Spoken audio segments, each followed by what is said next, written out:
So today I'm going to be demonstrating how to perform a modified knots test.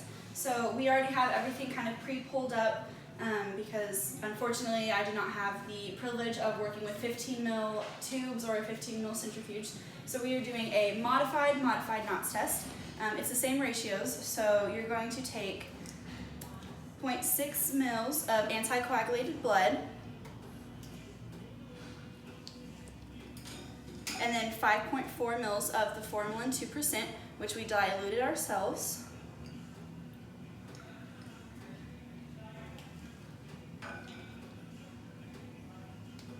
And you're going to kind of mix it up and you're going to put it in the centrifuge for about 5 minutes. So now we're going to put it in the centrifuge for about 5 minutes, and you want to make sure you have a balanced kind of counterbalance thing to make sure the centrifuge doesn't get all out of whack. So I'm going to put it in. And then I'm going to set my timer for 5 minutes. So now that our modified knots test has spun down a little bit, we're going to take it out of the centrifuge. And because formalin is a carcinogen, that's why I'm wearing gloves, and it's also why we're going to pour the supernate in here for proper disposal.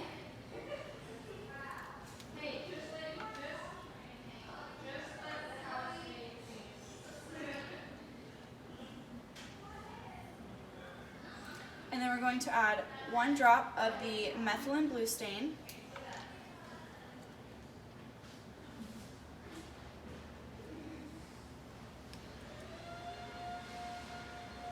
And then just kind of flick it a little bit to resuspend it and get all of the... So now we're going to take our dropper and just get 1 drop,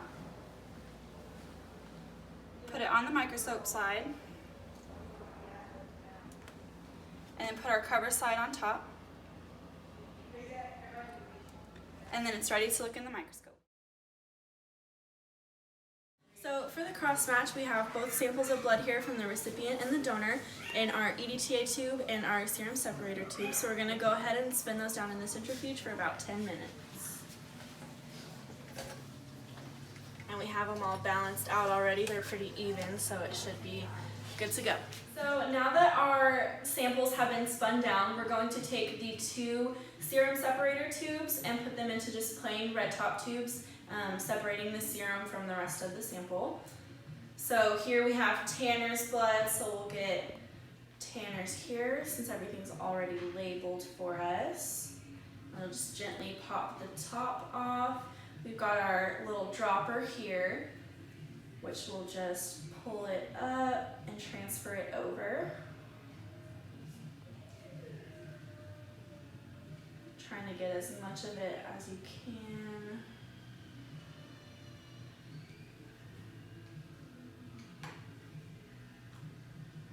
So there's one. We'll do the other one now as well. We've already used this one, so that one can be discarded, so we're not mixing the 2 samples prematurely.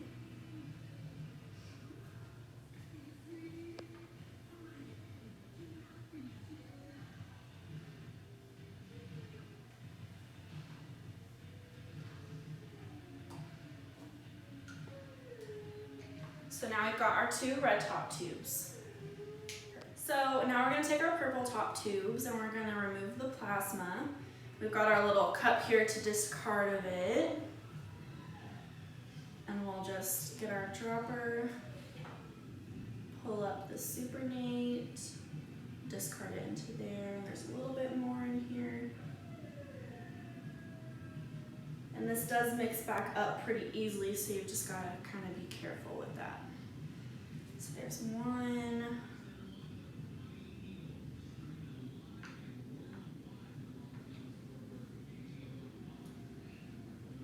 Discarded the used pipette.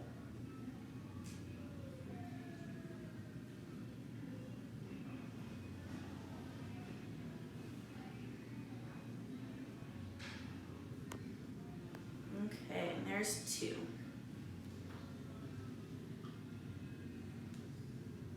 The supernate taken off. We're going to take 2 drops of the blood, the red blood cells that are left in the EDTA tubes, and put them into a glass Vacutane little test tube thing. So we've got our donor sample here, and I've already got this one labeled as the donor. So get our little pipette dropper, pull it up, 1, 2, go ahead and close this. And we've got our 0.9% sodium chloride here, and there's a little line on the tube that we'll fill it up to.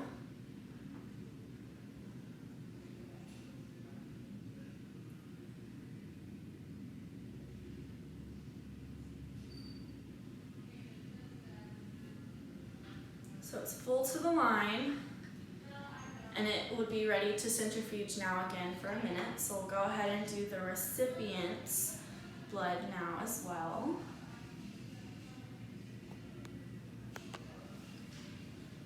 My Clin pipette tip. We'll go 1, 2.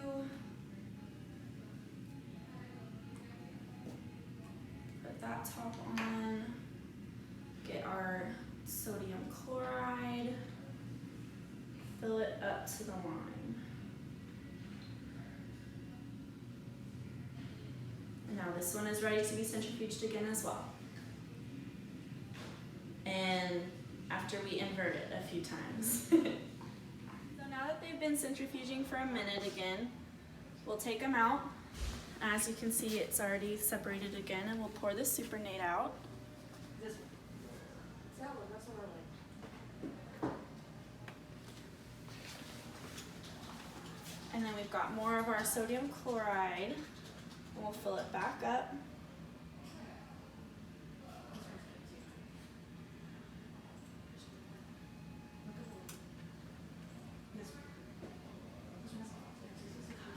Resuspend it again, put it back in to be centrifuged for another minute. We'll do the same thing with the recipient.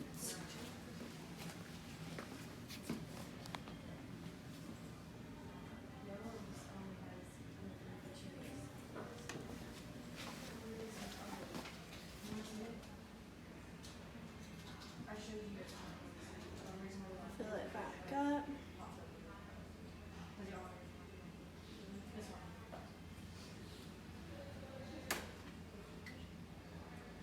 Resuspend it, and centrifuge it again. So as you might have saw last time when I poured the supernate out, I lost a little bit of the sample, so this time we're going to be pulling it out with a pipette tip. As you can see, this is a really good sample of what your supernate is supposed to look like, and your sample down at the bottom.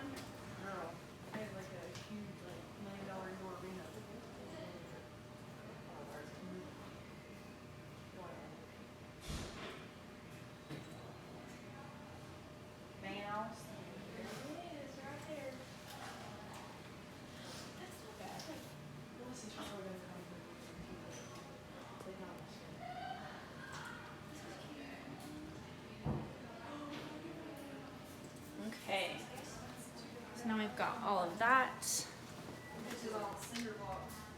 and we'll put more of our sodium chloride in it.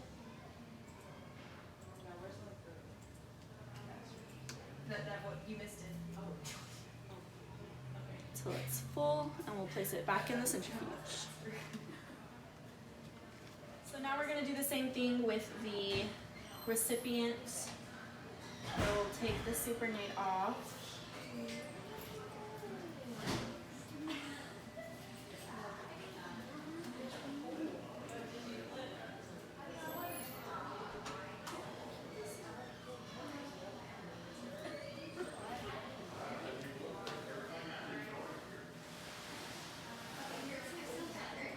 And then we'll put our sodium chloride in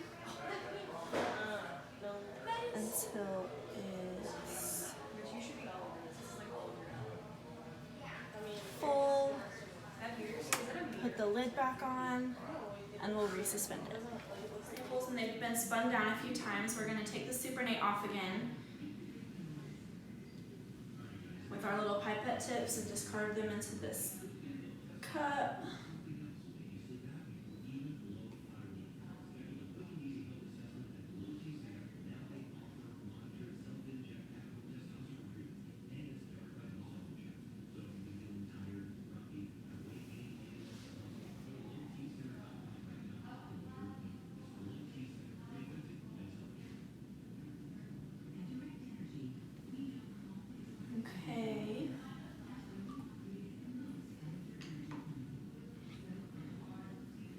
do the same thing to the donor sample.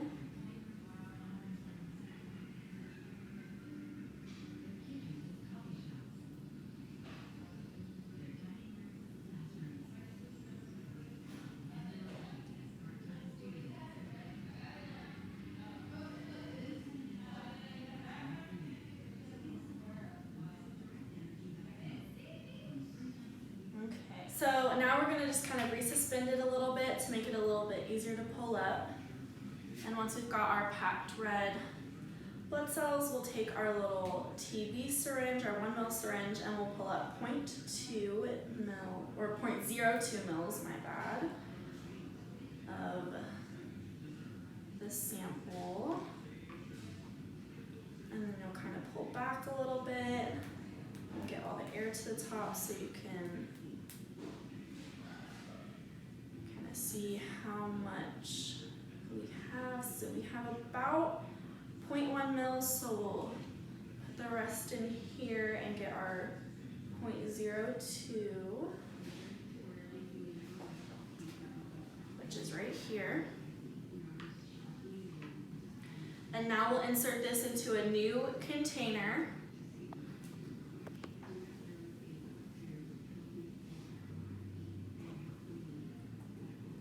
With 0.98 mils of the sodium chloride.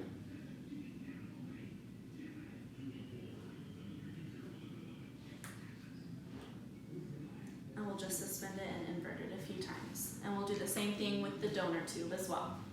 So now what we're going to do, now that everything is centrifuged down and separated out, is we're going to start our cross matching. So what we'll need is 4 tubes labeled major, minor, and then our 2 controls. So let's go ahead and start with the major. And so for the major, we'll need the recipient's serum and the donor's cells. And you'll take 2 drops from each and add them into the tube. So let's go ahead. So we've got 1, 2. I'll put the leftover back in there.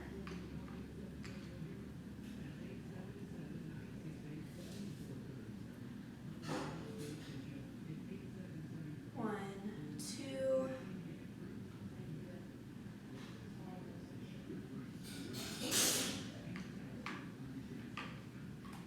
And then we'll just gently shake it, and we'll be letting it incubate for about 30 minutes. And so now we'll do the same thing with the minor, except opposite. So we'll take the donor serum and the recipient cells and do the same thing, 2 drops of each.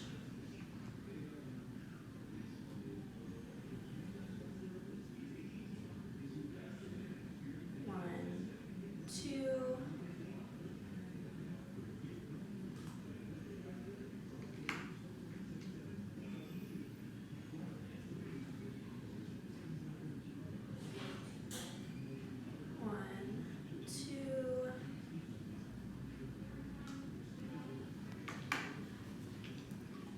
Back on and gently shake it up. And so now for the controls, for the recipient control, we'll take both of the recipient tubes and combine those. That was the donor. So we'll take both of the recipients and do the same thing, 2 drops of each, the serum and the cells. 1, 2.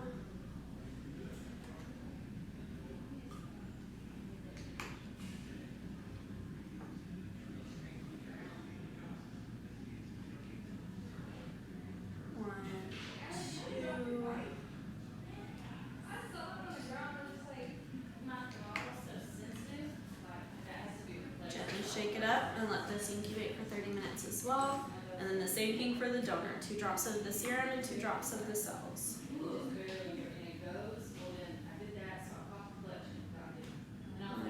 2.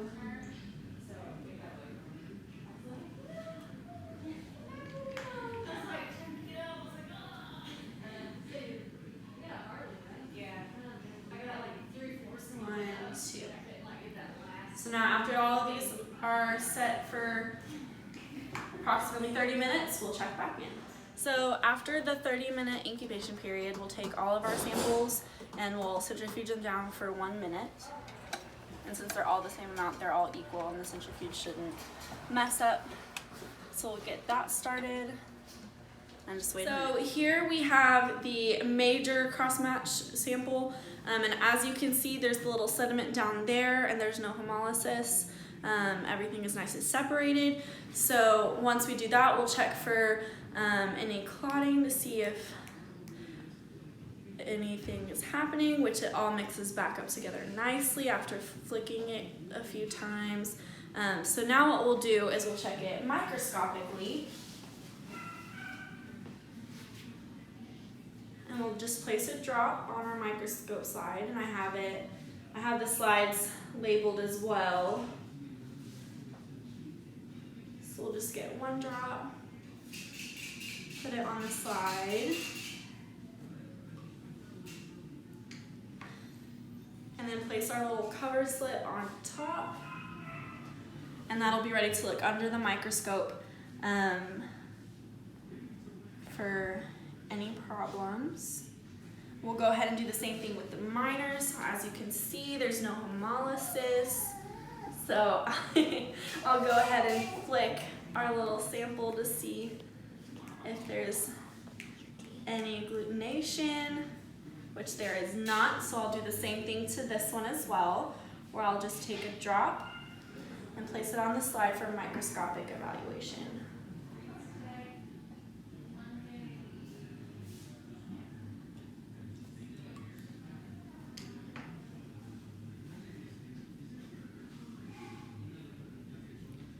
Perfect. And then the same thing with the controls as well.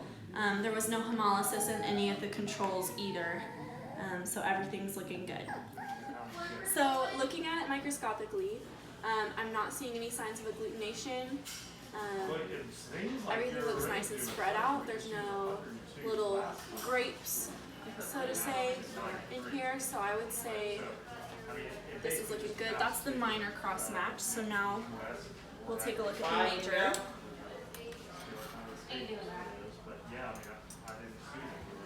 Starting off on a lower power and kind of getting our focus. Her target weight is probably around. And then we'll go to a higher power.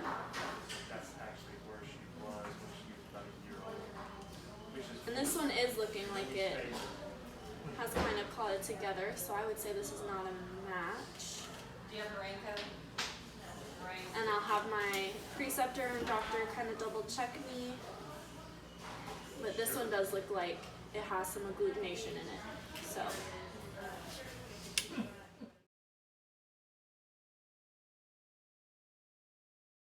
Today we're doing a fecal on actually my personal dog Gertrude. She's a 6-month-old mixed breed dog who's been having diarrhea off and on for about the past month or so. So we're going to be retesting her fecal today. So she just pooped outside, so we've got a fresh sample. We've got our little fecal stick, which has 2 ends, one for a 2-gram sample and one for a 5-gram sample. We've got our little tube that we're going to put it in, and we've got our sodium nitrate fecal flotation thing. Here at our clinic, we do the flotation as we find it the easiest with limited resources and everything like that. So what we're going to do is we're going to take a pretty generous sample, so that's about 5 grams. We'll put it in here, and then these tubes hold a little under 30 milliliters of the fecal solution, but we'll kind of mix it all up, get it nice and even and spread out.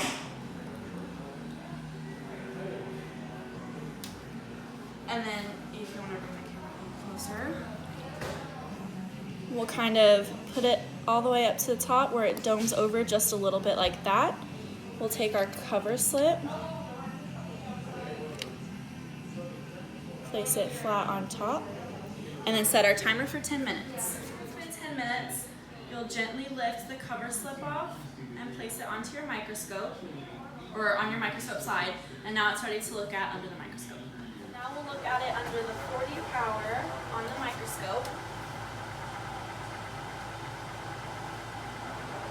See if we can find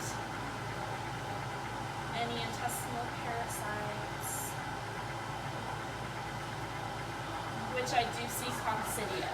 So I'll include a picture of it after this